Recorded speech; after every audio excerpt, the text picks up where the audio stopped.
Good afternoon, everyone. Can you hear me? No, so the pictures here, and they'd like to get a good picture before we have to move on to another event. So if everyone can kind of get together with their signs over on this end, I guess we'll do this big picture first, and then we'll get started. I know it's kind of cold and blustery today, so we're going to make it quick, but I just appreciate everyone coming out. So come on down here. Right there. All right, he wants us to just kind of bundle up right here and show our signs and show our spirit. So let's make some noise too.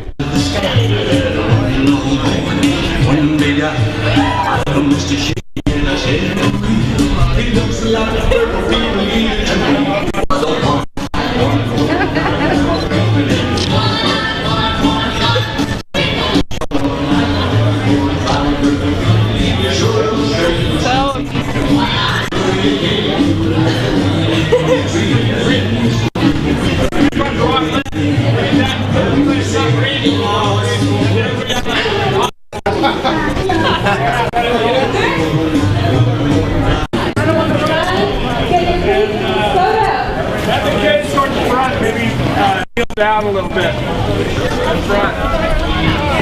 Yeah. Get some people up front, they'll kneel down.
Check. Can you guys hear me okay?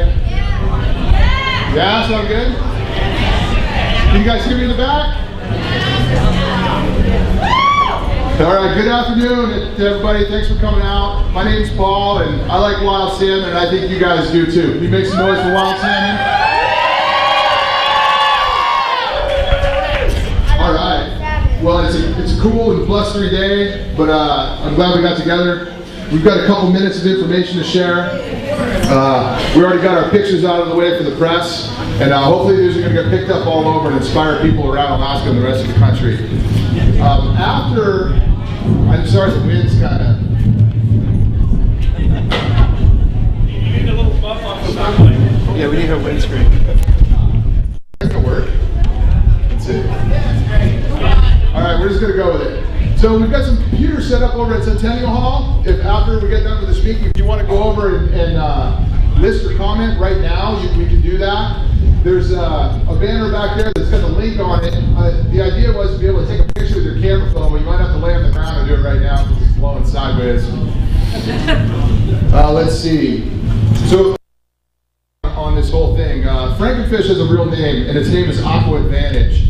It was developed by Aquabounding Technologies based in Waltham, Massachusetts, and they based that on a concept originally devised by researchers in Newfoundland, Canada. They take an Atlantic salmon, which are already widely used in fish farming, and they splice in genes from a Pacific salmon and from a fish called the ocean pouch.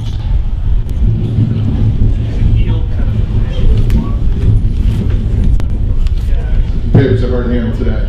So the genes from the king salmon basically cause this Atlantic salmon to eat voraciously. It's like a kid going through a growth spurt, or somebody summed it up as a lion or a house cat with the appetite of a lion. Atlantic salmon only usually grow in the spring and summer because the water is usually cold in the fall and in the winter, and the food supply is down. So their natural cycle is only grow that way.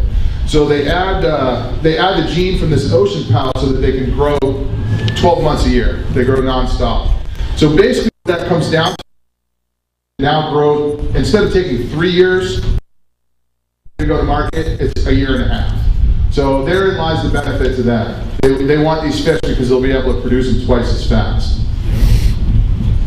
Let's see, AquaBounty first introduced frankenfish for approval back in 1996. It's been through several phases. Let's see, after $67 million and 17 years waiting, the Food and Drug Administration could pronounce GM salmon fit for human consumption within weeks. AquaBounty's company chief executive Ronald Stoddard said. Now, I want you to bear in mind that $67 million includes $3 million given to them by the United States government and $6 million given to them by the government of Canada.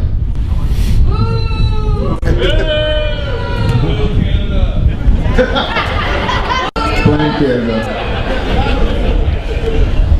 Let's see, AquaBounty only has about a dozen employees, down from 2 dozen about a year ago. This company is actually very close to going bankrupt.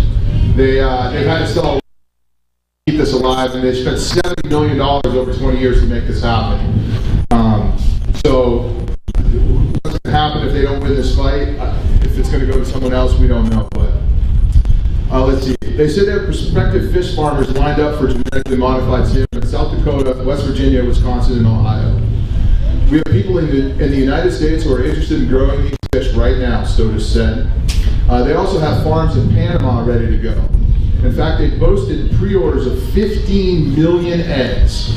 There have been 2 major concerns about the genetically. One being the safety of consuming these as a food, and the other being escapement and intermingling and interbreeding with wild stocks. And we're going to talk a little bit about each of those prongs. Starting off first, I'm going to ask David to come up and give me a hand. Can you give David a big round of applause?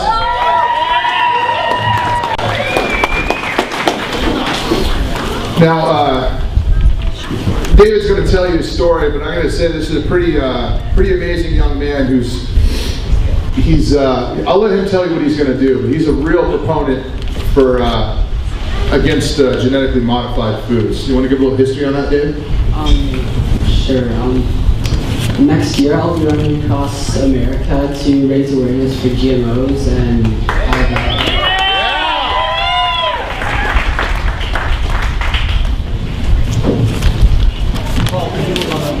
Yeah, here you go. 6 years before I was born, the FDA approved the first GMO plants. They ignored the warnings their own scientists had made and lied by saying they had no data showing that GMO plants are harmful. Now, more than 20 years later, we can't let them ignore the warnings anymore. GMO plants are harmful. The American Academy of Environmental Medicine tells doctors that they should advise all their patients to avoid genetically modified foods. Here's their statement. Several animals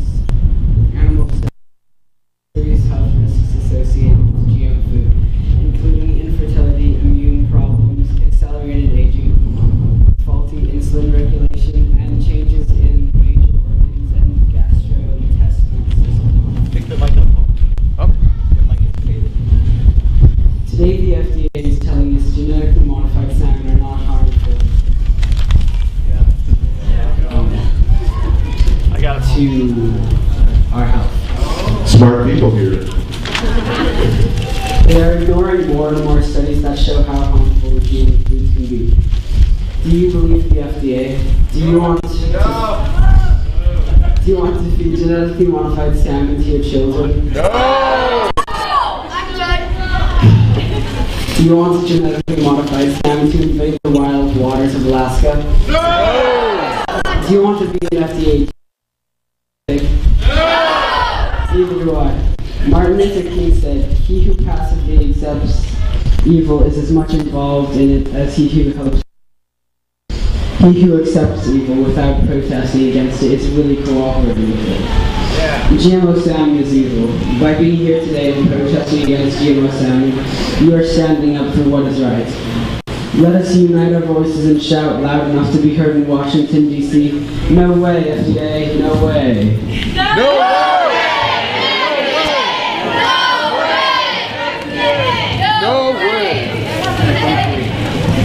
Let's give David a big round of applause. Great job, David. Thank you. Now, Aqua Advantage says there's no danger of escapement because most of the fish will be for sale in the U.S. market. The FDA will monitor farms, even those in other countries. And that's because the only country that will probably sell this is the United States, because GMOs have been banned in the other 50 most advanced countries, either banned or required to be labeled. So that's what they're holding it to, is this is going to keep safe, because this meat's only going to be sold in the U.S., so we have to monitor it, no matter where in the world it is. Let's see. They also say that the fish will be sterile. Well, that's mostly true, but the FDA's own studies show that up to 5% could be fertile. So last year, the estimated escapement of farm fish estimates ranged up to 4 million fish. Well, 5% of 4 million is 200,000 fish ready to breed and interbreed with wild stocks. One study indicated that they would displace competitive species within 40 generations. That's completely displaced, as in they would be gone. Tim Schwab of the Food and Water Watch said, scientists have noted a myriad of ways in which GE salmon could have a negative impact on aquatic life. But the FDA really hasn't investigated this issue, in part because the agency doesn't have the necessary expertise.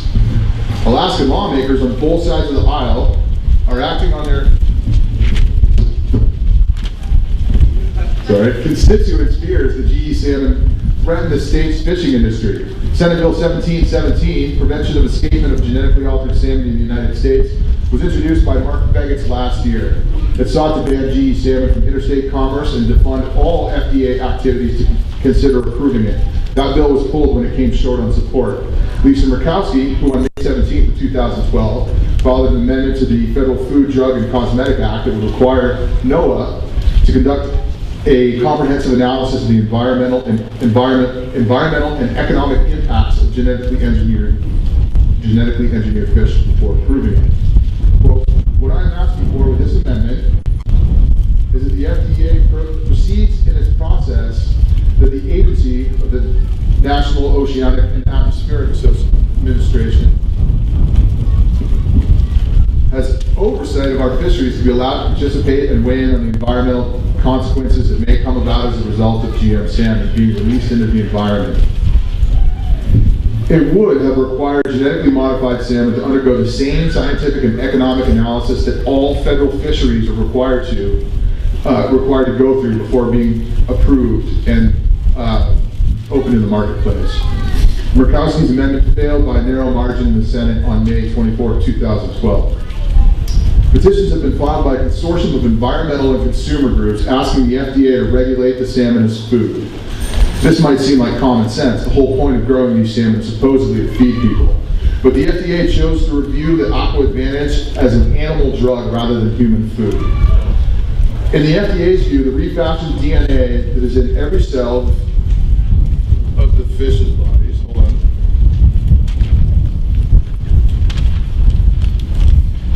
is considered a drug. That's what the agency is regulating. If approved, Aqua Advantage salmon would not only be the first GE animal approved for human consumption, but the first animal drug that is theoretically capable of swimming off into the ocean and reproducing. In an article in Science magazine in November 2010, they said, if FDA currently lacks a statutory authority to evaluate the full impacts of growth in the salmon market, then Congress should grant the FDA the authority to evaluate these broader impacts of food innovations and should provide funding to build the necessary capacity. Because the approval of GM salmon will set an important precedent for GM animals intended for human consumption. Essential to establish the approval process that assesses the full portfolio of impacts to ensure that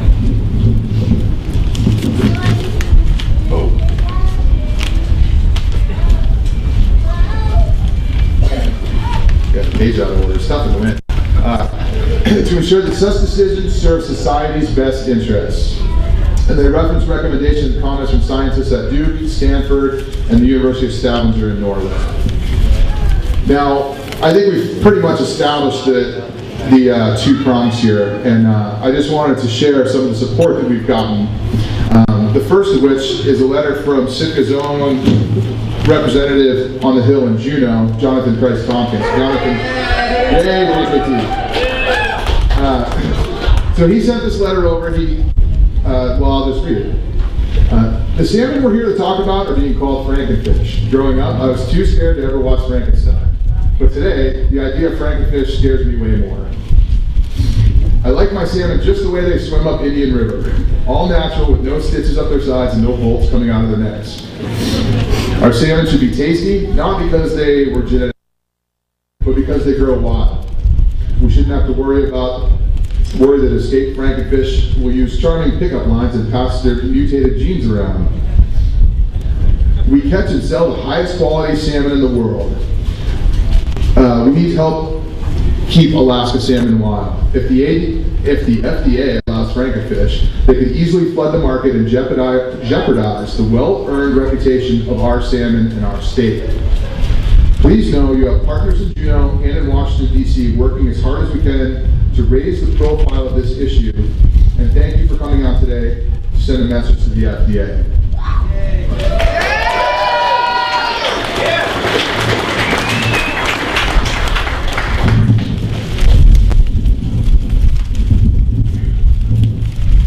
So this next letter. What are comments due? Comments, well, hold on a second, I'm getting to that. Okay.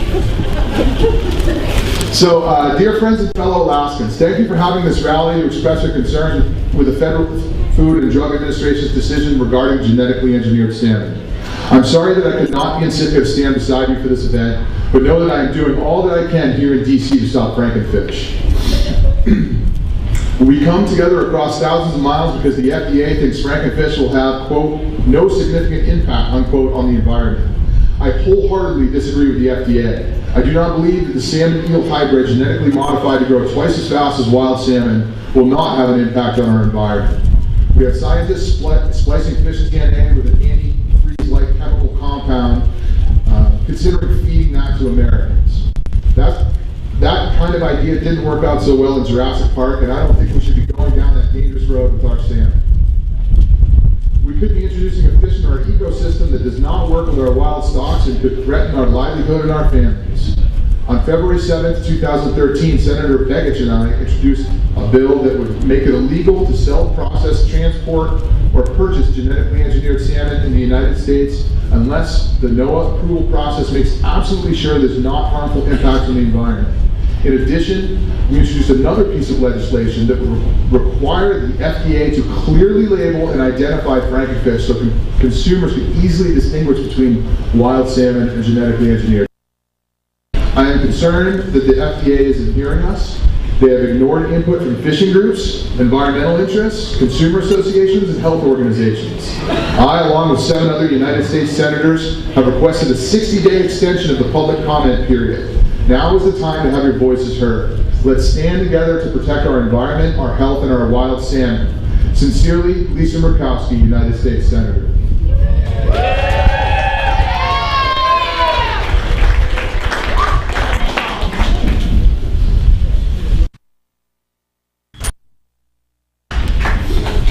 Now, across the vast shorelines and along the rivers of this great state, salmon are a big part of our way of life. We are the salmon state. Here, we know the benefits of wild salmon. Right off this pier are some of the last sustainable salmon fisheries on the planet.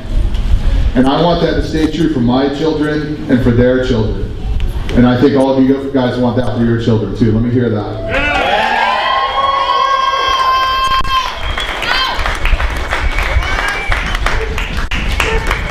Now, I really like the way the senators worded this. I really like that they're trying to push back this date. The February 25th is the closing date on the comment period. And the reason it's February 25th is it's a 60-day comment period. They released this on Christmas Day. They released it on Christmas Day, and some people think that it's because they wanted to fly under the radar because they knew that people wouldn't be paying attention to the news over the holidays. So we want to let the FDA know that we're paying attention. So there's that link back there.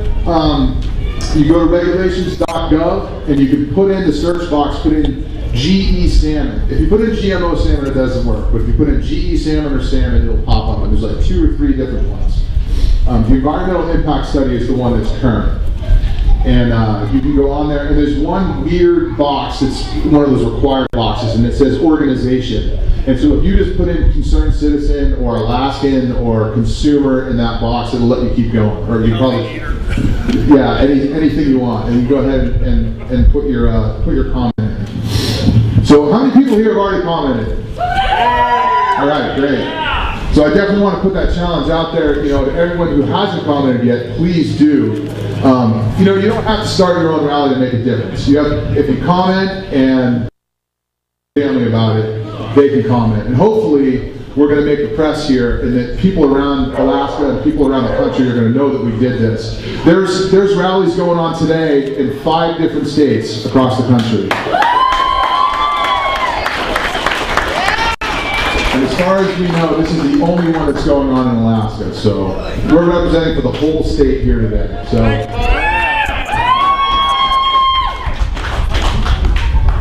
And just to close, I want to once again thank everyone for coming out. But to any of the press that's reporting here, we just want to. I think we need to send a challenge out there that all the communities from Dixon Entris all the way up to Bristol Bay and the Beaufort Sea, all of the salmon towns across Alaska. Of all the rivers, salmon is such an important part of our society and our life here. And we want to set a challenge to all those communities that salmon are important to, for them to get out and comment too. So thanks for spreading the word, everybody. Thanks for coming down.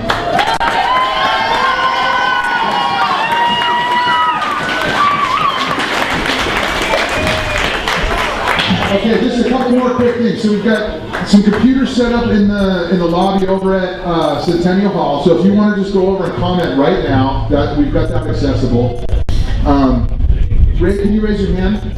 This is Ray from STS. She's actually one of the unsung heroes here. She did so much footwork for this. So let's give her a big round of applause first of all. Except that she's going to go around with a clipboard, and if you want more information, you can give them your email address, and she'll send you the links to get to this. So we can do that. And once again, thanks again, everybody.